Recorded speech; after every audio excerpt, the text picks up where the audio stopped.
Tu pensais que Squid Game c'était juste une invention, là tu vas vraiment halluciner. Je pense que c'est justement pour ça qu'on ne lui a pas permis de le tourner pendant 10 ans. Bref, en Corée du Sud, il y avait un vrai camp et on l'appelait l'orphelinat fraternel. Franchement, ça sonne un peu comme une blague.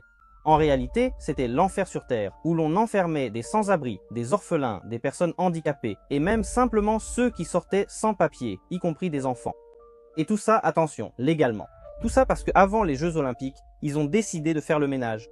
Genre, pas question de laisser traîner de la saleté dans les rues, on a une image internationale à tenir.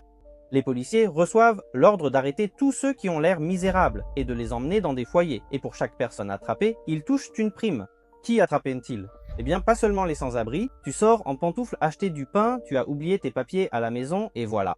Bienvenue. On te charge dans une voiture et on t'emmène comme du bétail, et te voilà arrivé au foyer de Bratsk.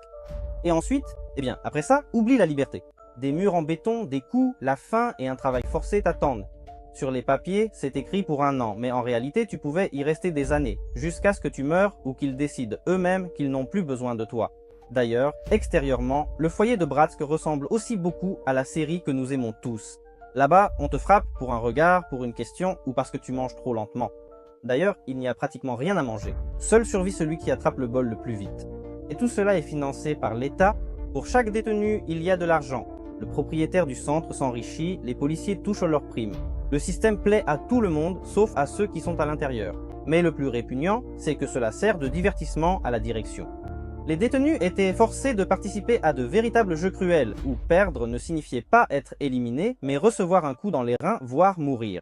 Oui, des gens mouraient, vraiment, simplement parce que certains en costume voulaient assister au spectacle, et ce n'est pas du cinéma. Cela s'est passé en Corée du Sud dans les années 80, 40 000 personnes sont passées par ce camp, et ce n'est qu'en 1987 que tout a éclaté, lorsque des détenus évadés ont révélé la vérité.